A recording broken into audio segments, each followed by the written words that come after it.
leveling with the American public about just how bad it is and how there is no simple fix that involves tax cuts for everybody and nobody has to give up any government benefits.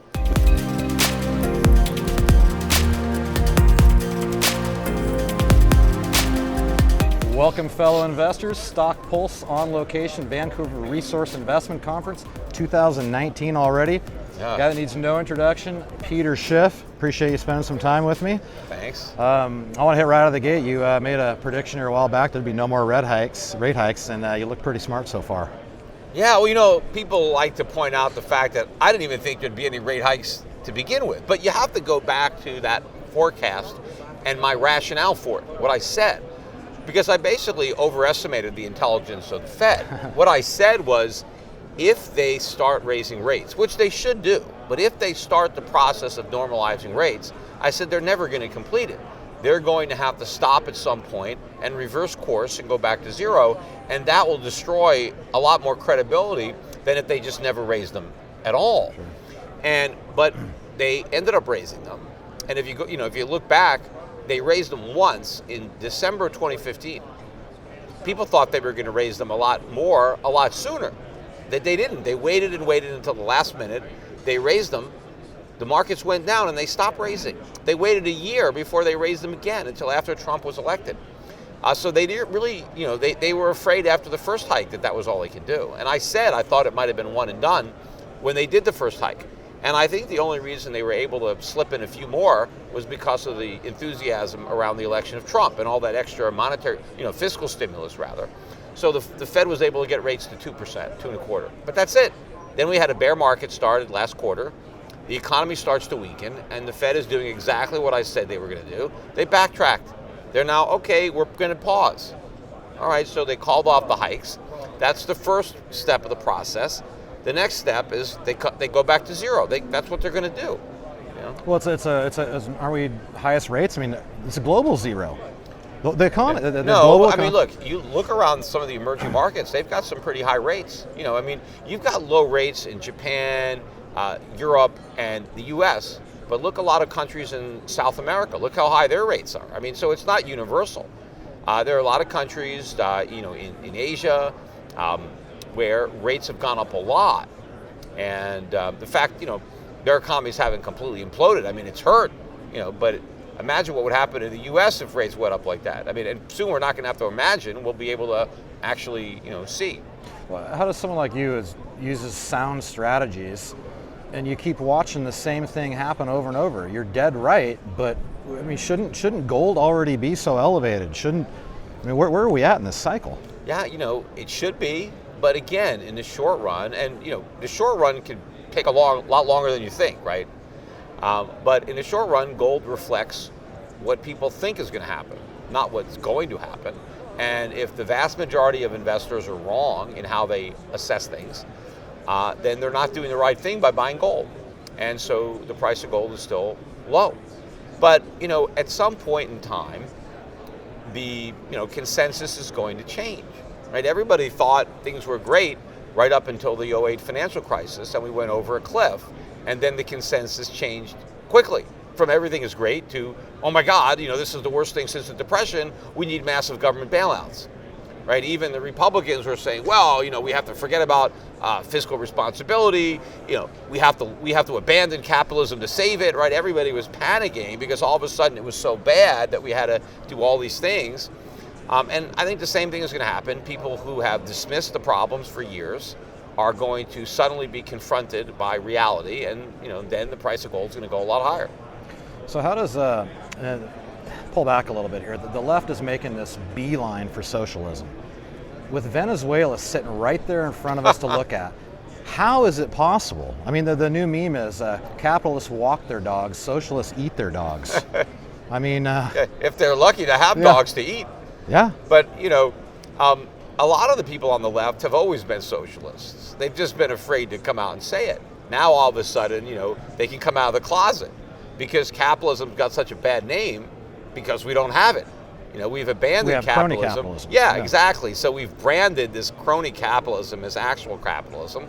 And then in the process, we give real capitalism a bad name, and we open up this window of opportunity for the left to slip socialism in there as some kind of viable alternative. But you have to ignore all of the history and all the evidence and all the facts to actually think it's going to work. They talk about socialism like it's some kind of new idea.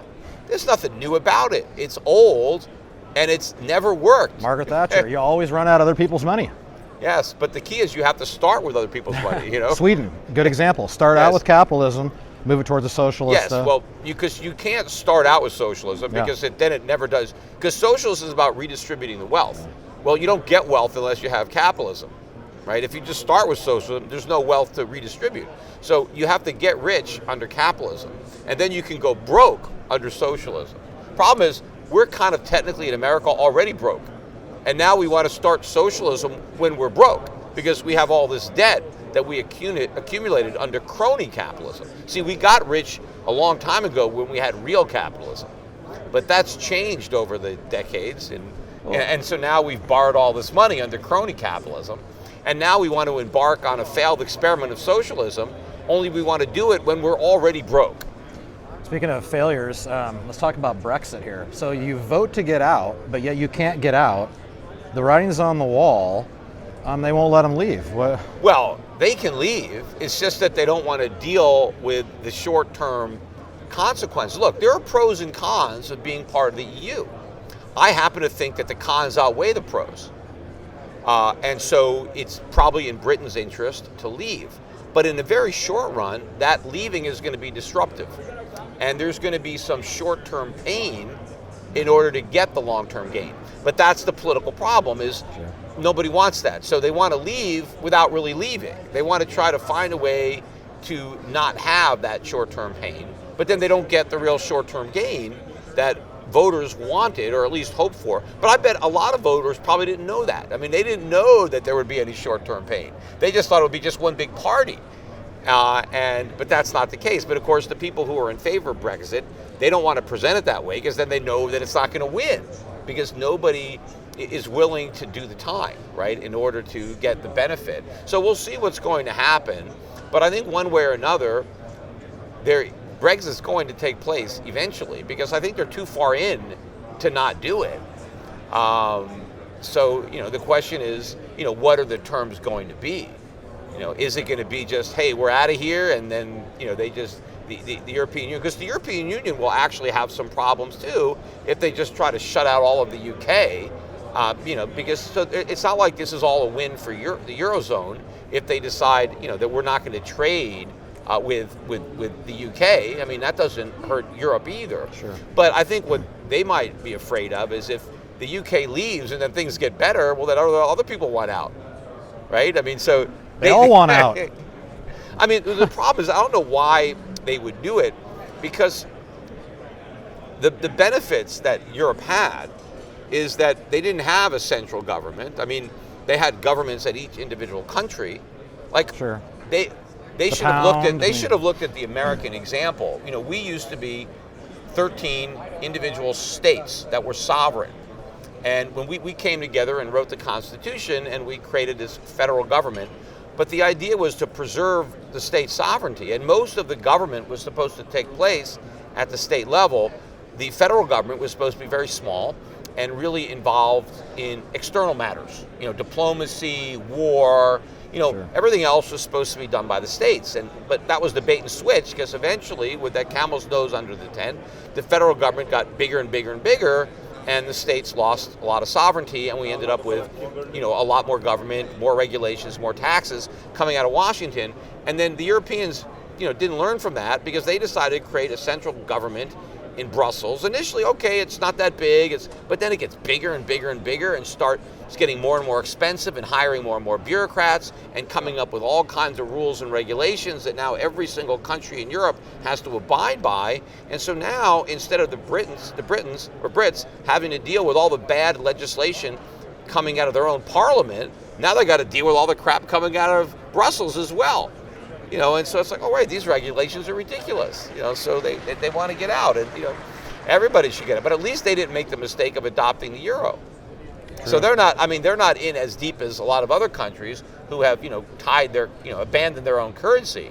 So Britain can kind of get out, But most of the countries that now use the euro, I mean, they're not going anywhere. Pulling back to the U.S. here, how do you see things? I know if you read the Fox, they'll pump the Dow. We're going to the moon. Now's the buying opportunity. The economy is great. I don't think you see it that way. No, Why don't you lay out the true health of the economy? They're blinded by two things. One is loyalty to the Republicans and to Trump. And so if a Republican is president, then the stock market must be great because the economy must be great because we have a Republican president. And they're not actually looking at what is being done by the Republican administration. They're kind of as biased on the right as everybody else is on the left. Yeah. But of course, in a way though, we need at least some bias to the right to kind of offset all the bias on the left. So but the problem is though, when everything blows up, it's easy then for the left to say it's all the fault of the Republicans. Did it almost blow up? Did we save it from blowing up by Trump getting on Powell? No. I mean, we didn't stop anything. I mean, but the problem is that when the recession hits, it's going to be blamed on Trump.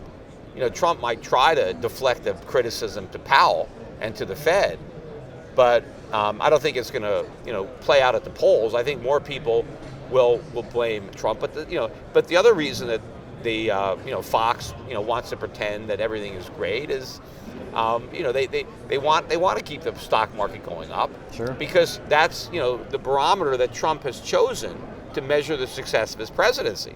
So they know, well, if Trump has said my success is evidenced by a high stock market, well, if the stock market goes down, then by his own criteria, he's a failure. So they have to keep pumping it up so that they can, hopefully get Trump reelected. Which is curious because he ran on exactly the opposite. He ran on exactly what you've talked about. There's a bubble. I mean, you're the bubble guy. There's bubbles everywhere.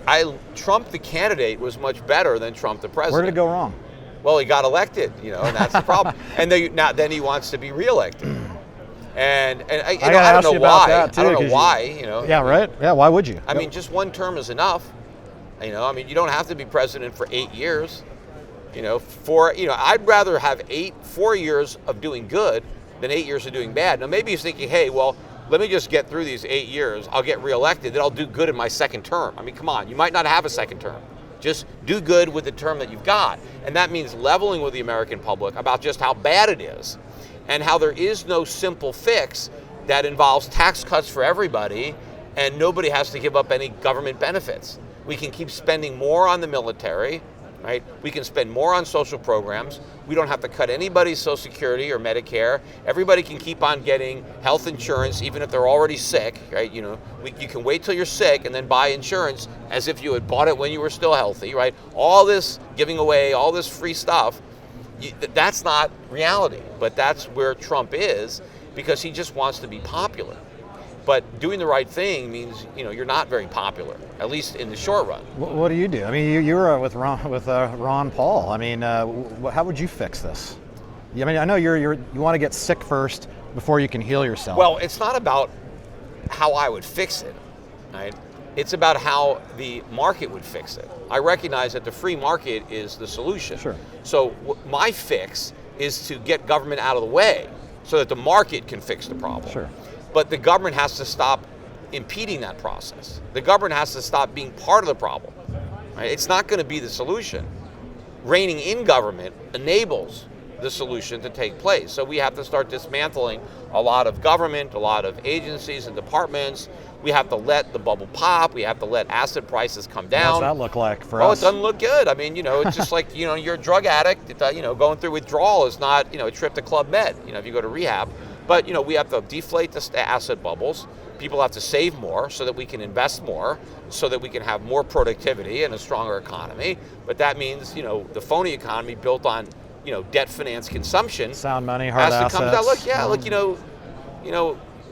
We have some penance to do before we get into heaven, right? I mean, that's the problem. We've been sinning for a long time.